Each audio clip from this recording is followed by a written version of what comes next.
Yeah, I'm emotionally attached to my plants, I am. The one redeeming moment of this episode was Gigi eating ice cream whilst making eye contact with Danny. God, I wish I was ice cream. Hi guys, welcome to a video, and in today's video I'm just going to be reviewing episode 6 of season 2 of the L Word, Generation Q. The Q is for quoi? Babes, this episode was chaotic. It was probably the most chaotic episode I've seen of Generation Q so far. I don't even know where to begin. The episode kind of left me speechless, but then we all know that I have a lot to say because I'm here. Babe, where do I start? At the beginning. So this episode starts with Danny and Mika, talking about their latest crushes, I guess. And Danny says she's having a pseudo-sexual relationship with Gigi, which I hope we continue to see this pseudo-sexual relationship between Danny and Gigi, especially the sexual part, for biblical reasons. When Danny and Gigi finally happen, you will hear a scream outside your window, and the scream would belong to me. It will be the gay scream heard around the world. Once again, Alice is looking like a fashion model wearing those suits. She looks beautiful. It is what my Queen Leisha deserves. Honestly, I would love to own Alice's wardrobe this season. She looks beautiful. Then we move on to karaoke night at Dana's, and this is where the drama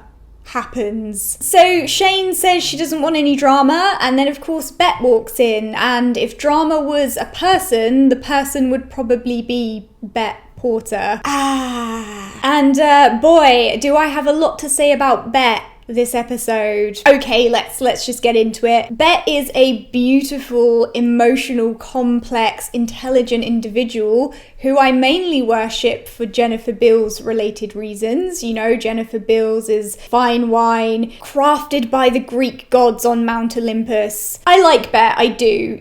She's one of my favorites, but by God, how do I put this? She was an asshole this episode. She was incredibly rude. She said her and Gigi weren't exactly a meeting of the minds, and I don't know what you guys think, but to me it almost felt like she was calling Gigi stupid or putting herself on this kind of elevated platform of intelligence, and I didn't like it. It felt horrible, and I actually cringed when she said that. I literally was like, ew. Like, we know Bet, she doesn't always have the best track record with the way that she treats women. I feel like Gigi has been incredibly open with Bet, and she was emotionally honest, and instead of Bet having any kind of healthy communication with Gigi about their relationship, she was just sleeping with her and then refusing to communicate with her about anything. And not just refusing to communicate, she was full on kind of icing her out and treating her badly whilst sleeping with her. And then on top of that behaviour, she was also kind of implying that Gigi was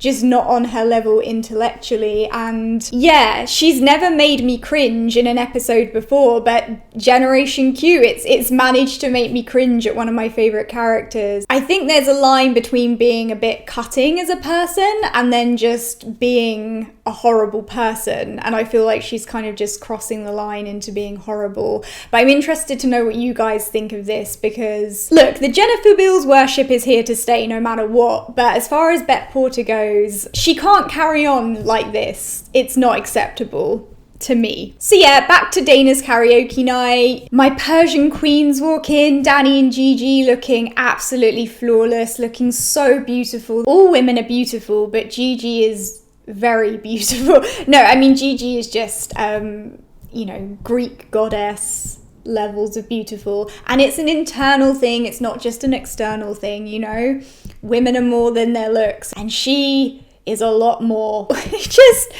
returning to Bet quickly. Not Bet on the karaoke machine. I was laughing at this scene, and not in a good way. But what I will say about Bet doing karaoke is she gives Gigi and Danny a look which indicates that she's feeling some type of way about that situation, but that doesn't correlate with her being so adamant that she was over Gigi. So again, I don't know if this is just the kind of writing that we're not supposed to question in GQ, or if it's more layered than that.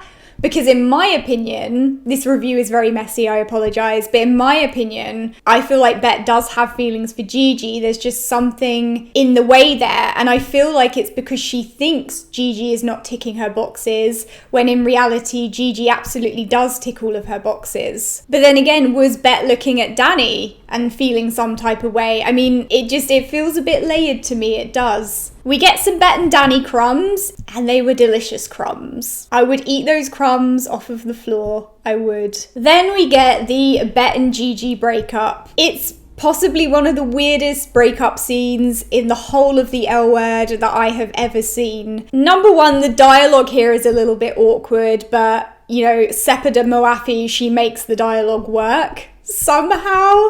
And then Bet is just being so incredibly cold to Gigi.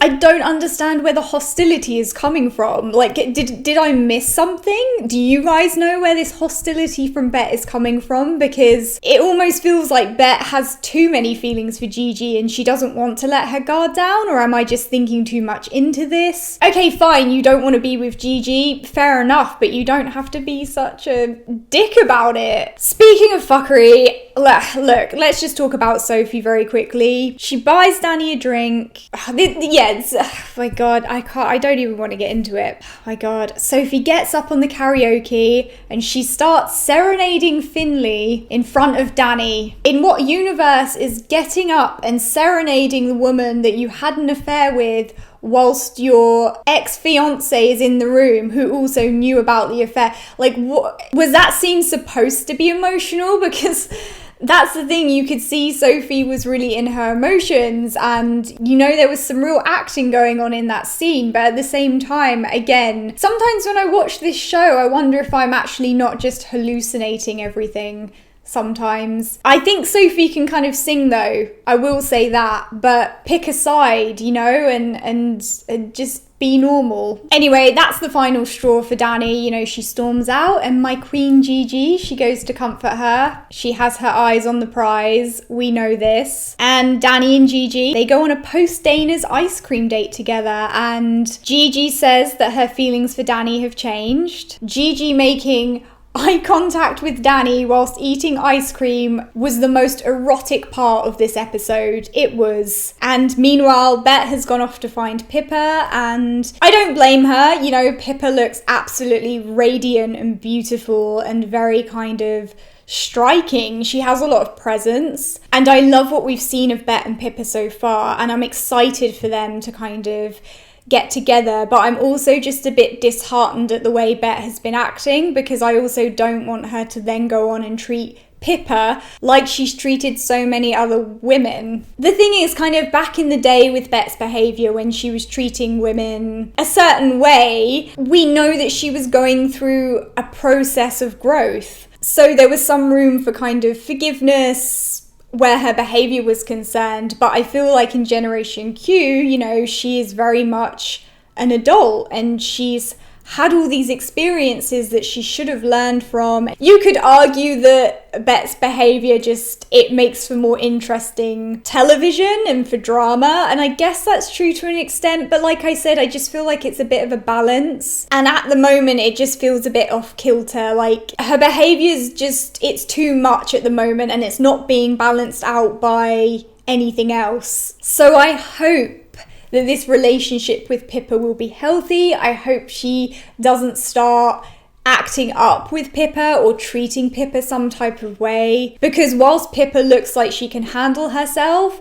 she shouldn't have to constantly handle herself so Bet doesn't get out of hand. We know that they're going to come together at some point, but I wonder if everything is going to blow up in Bet's face because of her behaviour this season. Yeah, I'm not really sure how I felt about this episode. I feel like I just took a hallucinogenic drug and looked at my computer screen. That's kind of how I feel. I'm really curious to know what you guys thought of this episode. It was definitely a journey. It's not good, but at the same time, I can't not watch it. It's like a train wreck. It's like I'm watching a train go off the rails, and I can't stop watching it, even though I know that I should look away, and I just can't. Okay guys, thanks for watching. Don't forget to subscribe for instant disappointment, and I'll see you guys soon. Bye.